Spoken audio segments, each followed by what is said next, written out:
I'm Jessica and I work here at Compton Verney and I love being creative. Today we're going to make bees in a jar. The reason I've focused on insects is because I've been inspired by artist Mary Newcomb and her beautiful artwork based on bugs. You can see her work later in the year at Compton Verney. Bees have 5 eyes and 6 legs. Honeybees harvest nectar and pollen from flowering plants. And male bees in the hive are called drones and do not have a stinger. Worker bees are female. I love bees and we're going to focus on those in our jar today. So here's what we need. We need a glass jar so you can see through it with a nice strong lid. We need some sellotape. We need some scissors. We need some glue. We need some string or thin wool. And then your natural materials, which you can go outside and collect. Now I've chosen a real range of different leaves and sticks because I've really thought about the colours of the bee. So here I've got a dark leaf, which will represent the darker black elements of the stripes. I have a yellow leaf, which will be the yellow part of the bee's stripes. I've thought about the antennae with lots of different sticks. And here I've got a nice big leaf that I can cut up to make the wings. The other thing we need to think about is the bottom of our jar, which is the habitat of the bee.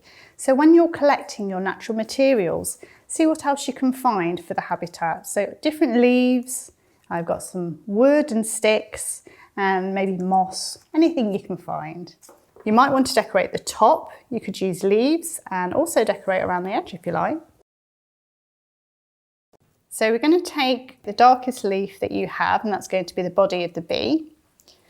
And what we're going to do is create the stripes first of all. So I've got 2 different yellowy colour leaves that you could use.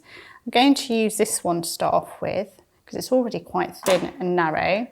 I'm going to measure how long to create the stripes and measure how long the leaf is. And using my scissors, I'm going to snip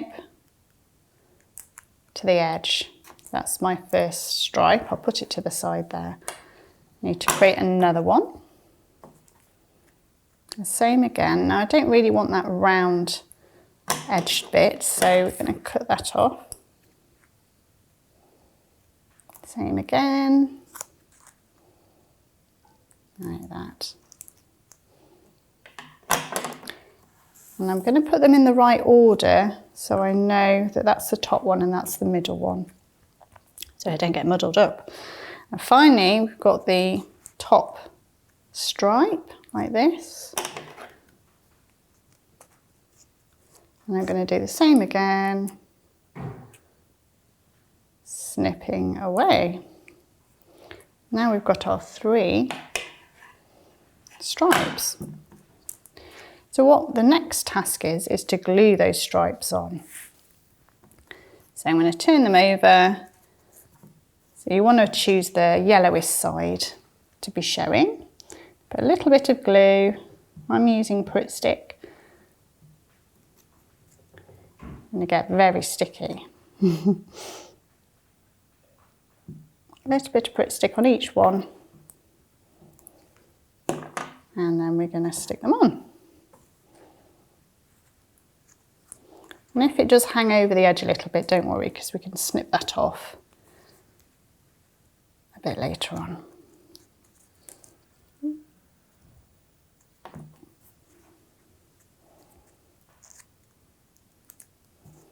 There we go, so that's our body. So I am just going to snip off any bits that are dangling over the edge.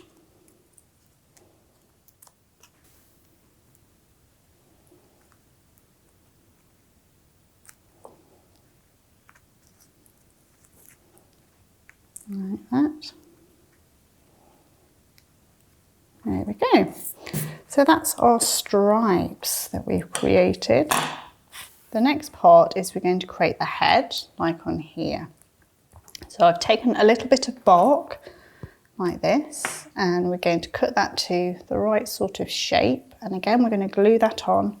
I've got some Pritt stick here. You need quite a lot of glue because it's a little bit heavier than the leaves.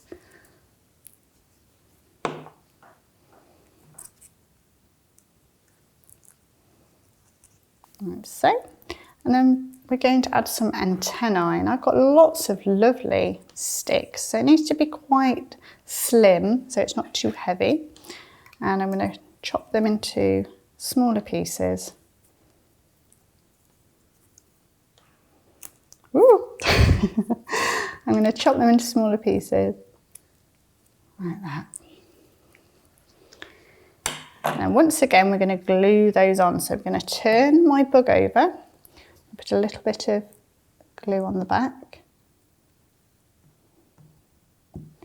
Now you do need to be careful, because sometimes if your leaf is too dry it might break, it might be quite brittle, so sometimes you want a leaf that's a little bit newer, it's a bit bendier.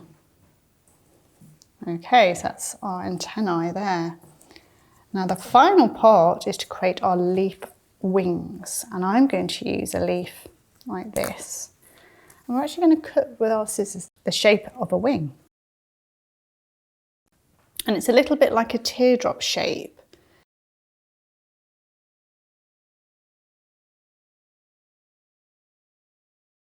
So we're going to go around here, back up to a point like that. And then what I'm going to do, so it's the same, because a lot of bugs have exact symmetry, which means it's the same on both sides. So I'm going to hold my leaf on top and I'm going to cut around it so the leaf is the same on both sides.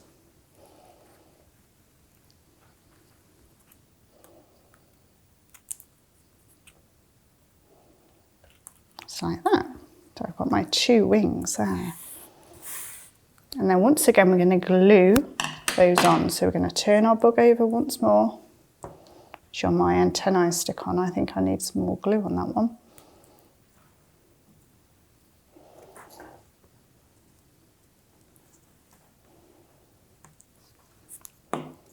So we're going to glue those wings on like that.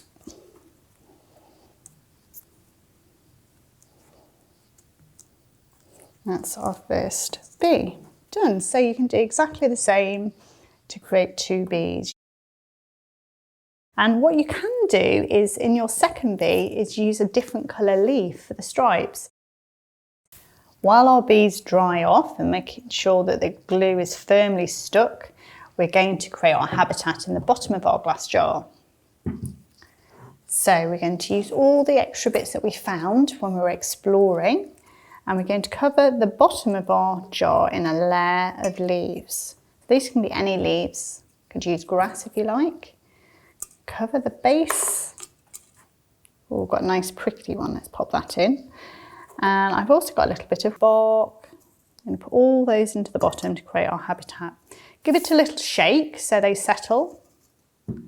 And we can put that to one side now while we finish our bees. So the next part is attaching the string to our bumblebees. So I'm actually using wool, so you can use whatever you've got at home. We're going to make one piece slightly longer than the other. So one's a short one and one's a long one. And we're going to use sellotape to attach it to make sure it stays nice and firm. So take your string and put a little bit of sellotape. And you might want to think about the direction your bee is flying. So I'm going to have one that's facing upwards. So I'm putting the string along between the antennae. And then the other one, I'm going to have flying sideways that way. So he's going to go along the wing like this. Putting the tape on the body still, but the string is going in a different direction, like that. So when I hold them or turn them around, you can see that the string's going that way on that one and upwards on the other one.